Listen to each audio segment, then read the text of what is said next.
welcome to another episode. This is our fourth one of Spokes and Spirits, and this week we're throwing it over to Keith, who is surprising me with his story. I don't know what he's doing.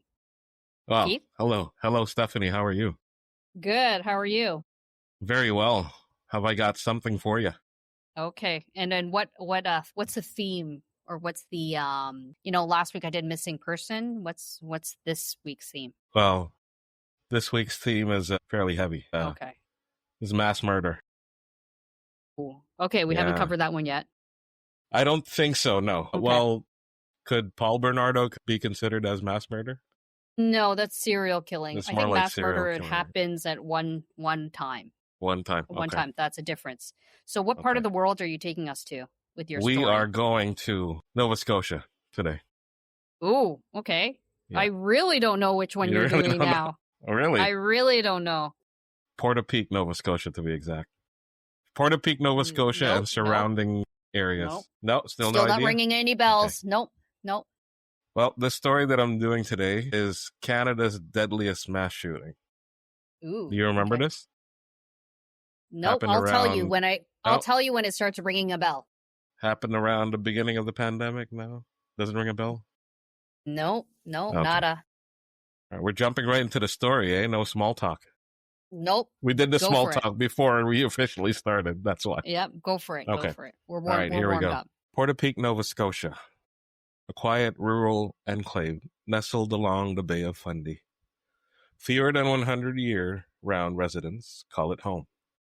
The kind of 100. place where the 100, yes. Wow. 100 Really, really year-round small. residents. It's really, Wow. really small, right? Okay. But it is beautiful. I've been around that area, Okay. and it's very similar to our cottage country.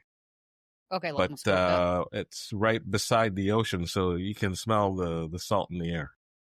Okay. So it's probably like a more for tourists or people Absolutely. Yeah. to hang out in the summertime or whatever. It's that you can surf around that area as well. They have really Okay. good waves. I mean, the Atlantic Ocean's right there, right? Okay. So the kind of where was I? Fewer than 100 year-round resident call it home. The kind of place where the air smells like pine, where kids ride bikes down gravel roads, and you wave at every passing car because you probably know who's driving it. This is the kind of community where people leave their doors unlocked and their worries behind, where barbecues and bonfires are routine, and strangers feel like friends. But all of that changed forever on the night of April 18th, 2020. The man responsible was Gabriel Workman. He was a 51-year-old denturist. So for those people who don't know what denturists are, Right. they make the false teeth, right? So he's probably rich.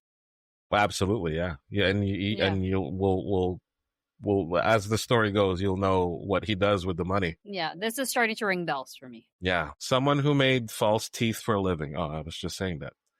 To Okay. many, he seemed like a success story.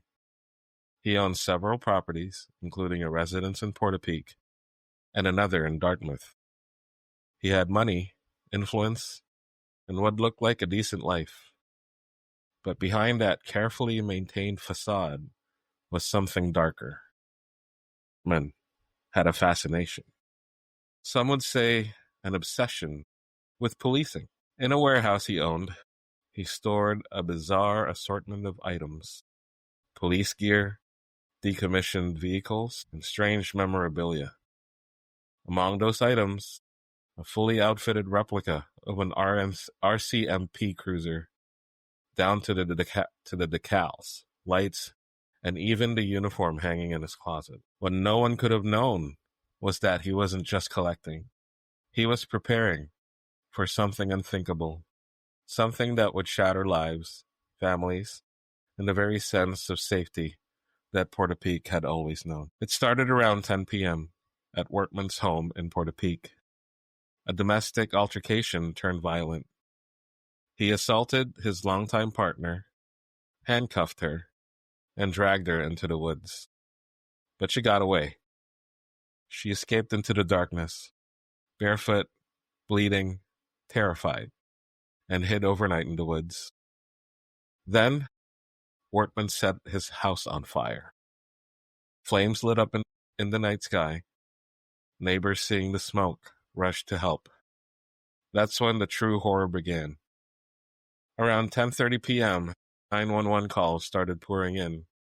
Reports of gunshots, multiple house fires, people running and screaming.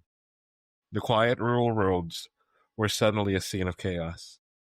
Emergency dispatchers struggled to make sense of the incoming calls. Who was shooting? How many shooters were there? Where are they going? By the time RCMP officers arrived, Wortman had already killed multiple people. Many of them neighbors, some he knew, some he didn't. One couple was shot while driving. Another victim was killed while trying to escape a burning home. A family of 3 was murdered in their own house. In total, 13 people lost their lives in Portapique that night. Some were gunned down in cold blood. Others were burned alive when their homes were set ablaze. And then, just like that, Wortman vanished into the darkness, wearing an RCMP uniform, driving a car that looked like the real thing.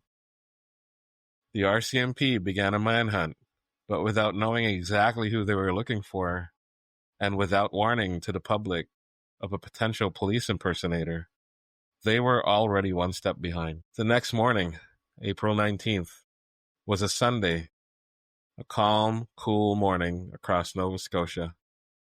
People were waking up, having coffee, checking their phones. Many had no idea a killer was still at large, because the RCMP hadn't issued an emergency alert. They had tweeted yes, brief, big messages, but unless you were glued to Twitter, you wouldn't know what was happening. Meanwhile, Wortman was still on the move, still in disguise, and still killing. He left Portapique in the early hours, using back roads and familiarity with the area to evade detection. He drove over to 100 kilometers, posing as a police officer. He pulled over drivers. He executed victims at point-blank range. Some were random, others were targeted. Among them, a teacher, a nurse, a correctional officer. He killed people inside homes, outside homes, on the road. Then came Constable Heidi Stevenson, an RCMP officer and mother of 2. She tried to intercept Wortman on the highway. In a brave act of courage, she rammed his vehicle. But Wortman shot and killed her and took her service weapon. He also killed a passerby who stopped to help, then stole that person's vehicle and continued on. By mid-morning, Wortman had changed cars, clothes, and was continuing his rampage. He was unpredictable, ruthless, and he was always one step ahead. All the while, Nova Scotians were going about their normal Sunday routines, unaware that the man who looked like a Mountie could be driving up behind them. There's something uniquely horrifying about the disguise, about the uniform. Think about it. Our entire society is built on the idea that we can trust certain symbols. The red surge, the flashing lights, the badge. We pull over when we see them. We feel safe when they're around. But Wortman weaponized that trust. He used it to lure people into their deaths. People didn't run. They didn't hide. They thought they were being helped, and that's what chills me the most. What's more frustrating is how long it took for the full picture to come together. Without an emergency alert, families didn't know to shelter in place. They didn't know to stay off the roads. It wasn't until it was too late that the full horror became clear. Ask yourself, could more lives have been saved with a better response? With clearer communication? With faster coordination? We'll never truly know. It ended around 11:30 a.m. on April 19th, roughly 13 hours after the first fires were lit. Wortman pulled into Irving gas stations in Enfield, just north of Halifax. He was driving a stolen silver SUV, no longer in uniform, but still armed and dangerous. By a stroke of chance and fate, an RCMP officer who had been refueling recognized him. What happened next was fast. The officer opened fire. Wortman was hit multiple times and pronounced dead on the scene. Just like that, the rampage ended.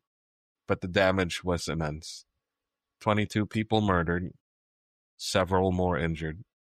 Dozens of homes burned, countless lives forever changed. It was the deadliest shooting in Canadian history. In the days that followed, Canadians were left in disbelief. Shock turned into grief, and grief into anger. The questions came fast and fierce. How did Wortman get access to RCMP equipment? Why was there no emergency alert issued during the manhunt? What was the motive? The truth is, there wasn't one clear motive. Wortman had a long history of paranoia, abusive behavior, and what appeared to be a deep resentment of authority. Some claimed he had ties to smuggling, maybe even organized crime. There were rumors, but few hard answers.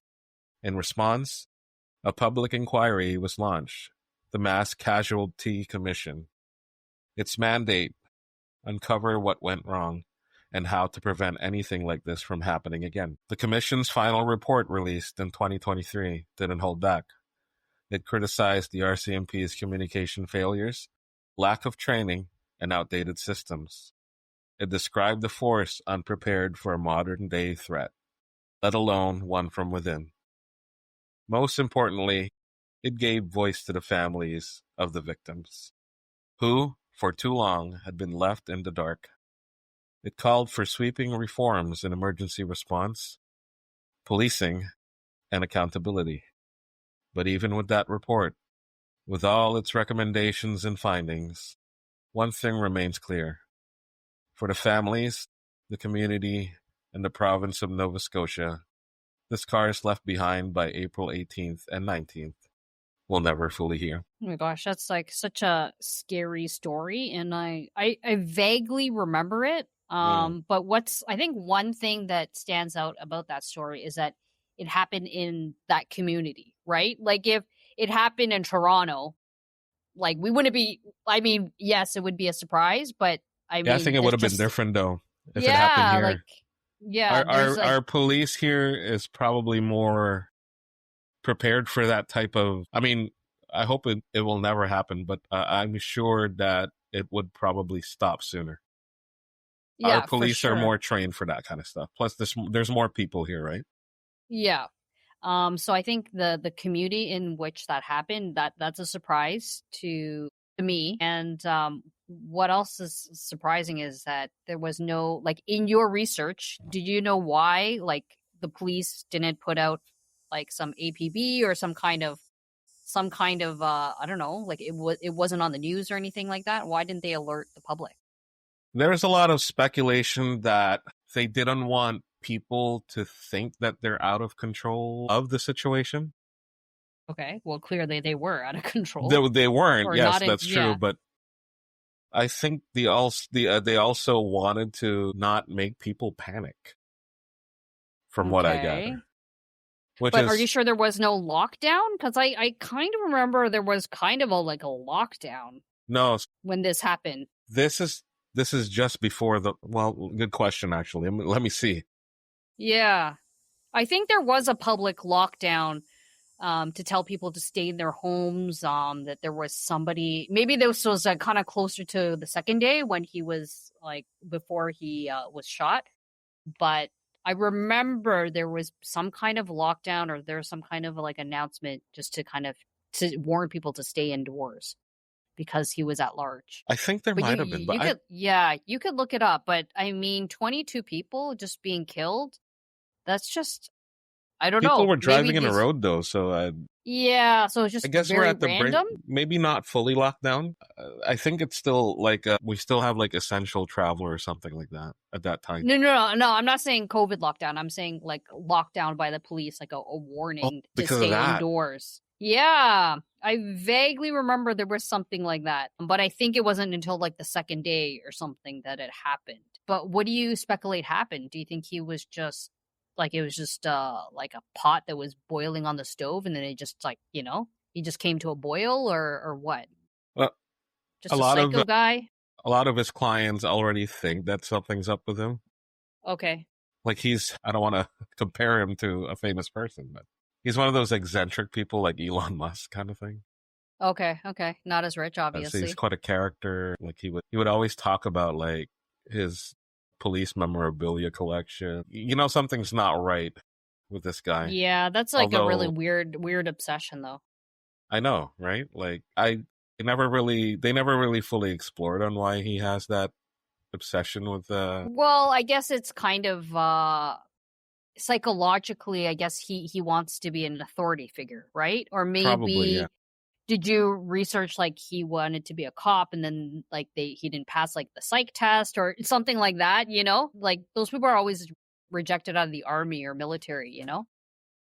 Not officially. Like that's not from the research that I've done, but this is from what I remembered when I was following this event back in the day, which is Yeah. like he was like some sort of reject police that never really, Yeah. yeah. Usually those people feel very out of control in their life or they, like you said that they resent authority, maybe something had happened in his life. He was like, I don't know, arrested all the time because he was like abusing his partner or, something like that, like in which would make them resent. But it's kind of like he resents them, but he also wants to be one of them, you know? Which is like it's just very strange. But was there any indication? You briefly touched upon it, but was he like arrested before, or was he? Did the police come to his house because he had domestic issues, or? Yeah, I think it's mostly the domestic issue with the girlfriend, Okay, but okay, it's nothing like he got sued for it or anything because I guess there was never any marks on the woman whenever cops show up, right? okay. It's probably just verbal. Who knows? And with the RCMP at the end when there was a showdown, did he draw his weapon? Because I don't think RCMP are they just allowed to just see and suspect somebody and just shoot them? Like I don't think they're allowed to do that. I think the guy has to draw his weapon first and then he has to feel the RCMP they have to feel threatened before they can draw their weapon. So from my research this time, I don't see any indication that he pulled out a weapon first. Okay, okay. But from the news that I remember back then, he said that he did try to draw. But he was Oh, okay, also in okay. full uniform. He was already like, so The it's dead obvious. There's already news going around about him. And he's Okay, in his okay. RCMP uniform. Okay, I thought at that point he was already kind of in his civvies and he was like No, a no, he regular kept that guy. uniform on. I Okay, don't think he okay. went home. He was driving No, of around. course not. No, he was driving around that area, just Looking for more randomly killing people. victims. Yeah. Yeah. And people would answer the door because, if they look What? out the peephole, they see, yeah, well, they would see an RCMP officer. Yeah.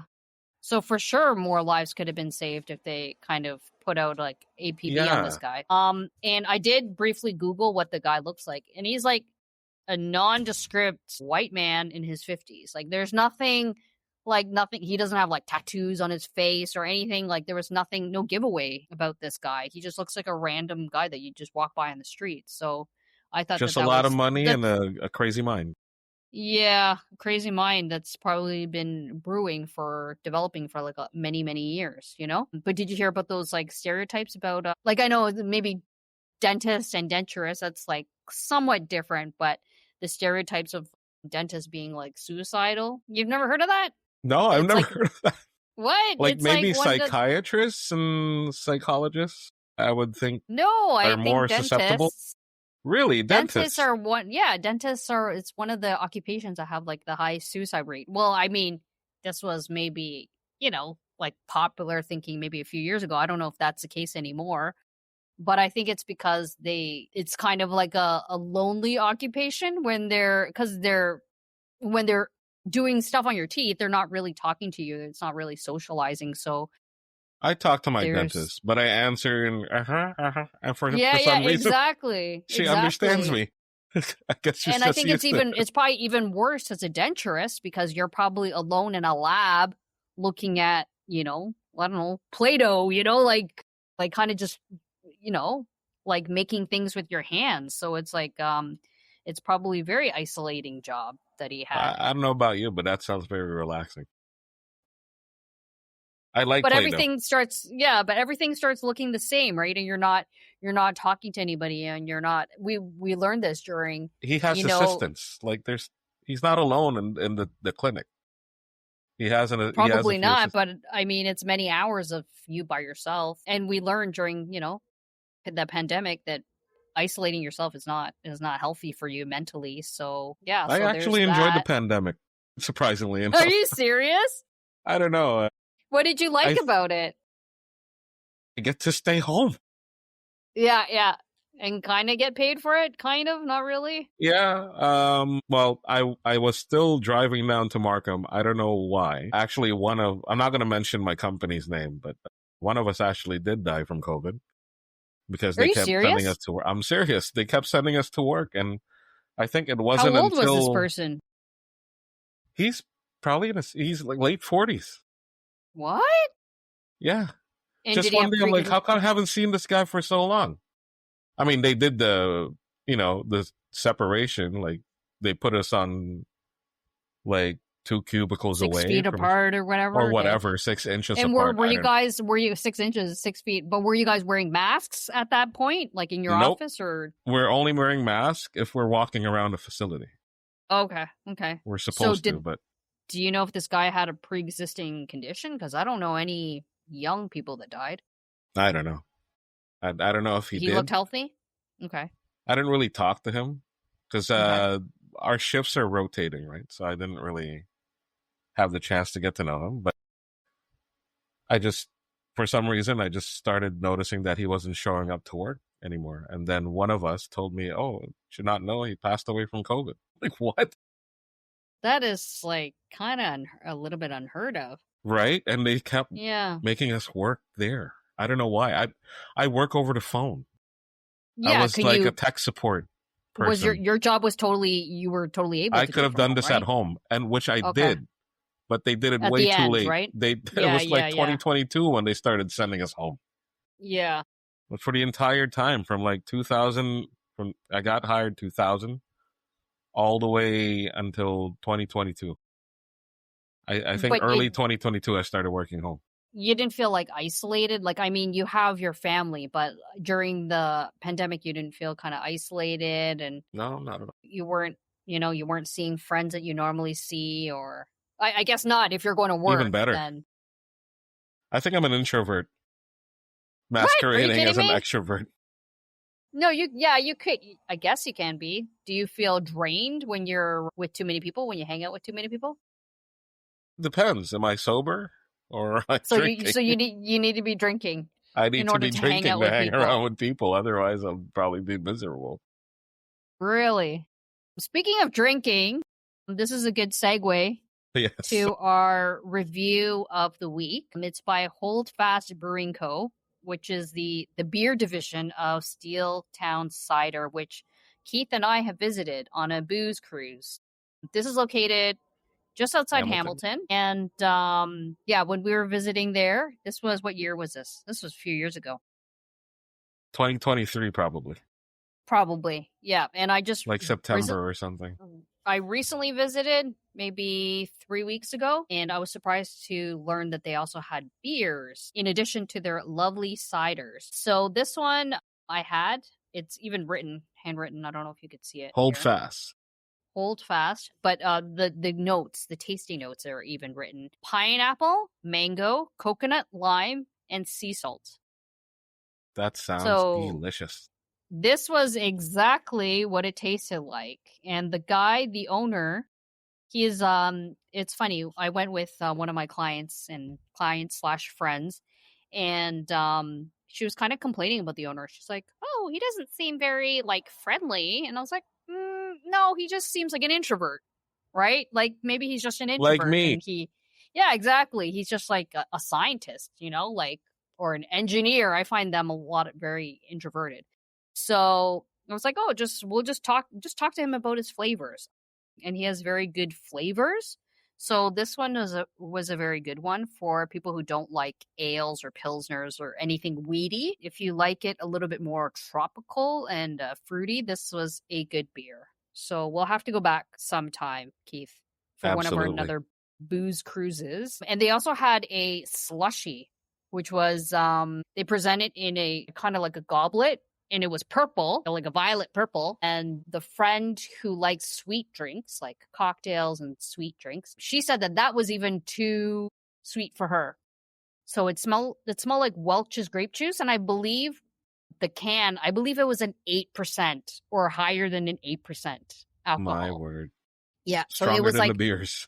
yeah, exactly. So it was kind of like Welch's grape juice, like a slushy. So if you are there in the summertime, I think that they will still have that, and they also serve flights of their ciders and or beers. You can mix it up. So that was good about this. Yeah, that this is a really good cidery, a local cidery. If you want to go check it out, and if you're into this kind of thing, Steeltown.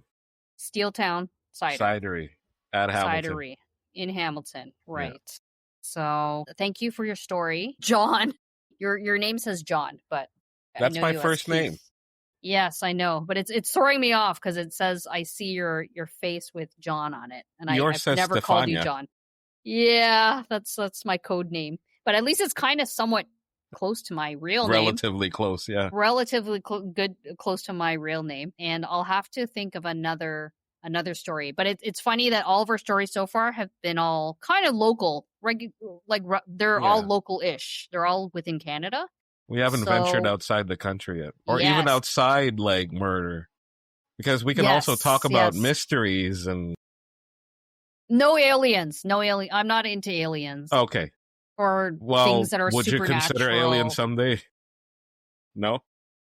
Not really, because it's just more Ghosts, about, I mean, is Loch that Ness intriguing? Monster, Bigfoot. I mean, what would that story comprise of? Like, oh, this guy who was staying at a hotel across from the loch just saw some bumps. Like, I mean, like that's what the story would be. And it's not much of a story, right? It's just people thinking that they saw something or whatever. Maybe they did really see it, but I mean, we got to fill in some episodes. It's not all going to be good. We got to have some fillers. Yeah, but then I just I don't find them great stories. I don't know, unless we have graphics or something, or actual pictures of them spotting something. But those kind of stories don't becomes big. We'll have pictures. Okay, fair enough. So I'll think about whether or not I want to keep it in Canada next week, or if we could venture outside the country. We can. We absolutely can. There's no rules. For sure we can. But you won't be hearing about aliens and ghosts from me. No, maybe no when it's my turn to tell the story. Stuff. Yeah. You could go ahead, but those kind of stories don't really interest me. I like I'm interested in kind of murders. Yes, missing reality people. Based, right? Yeah. Yes, reality based true crime stories. So until next time. Thanks for listening.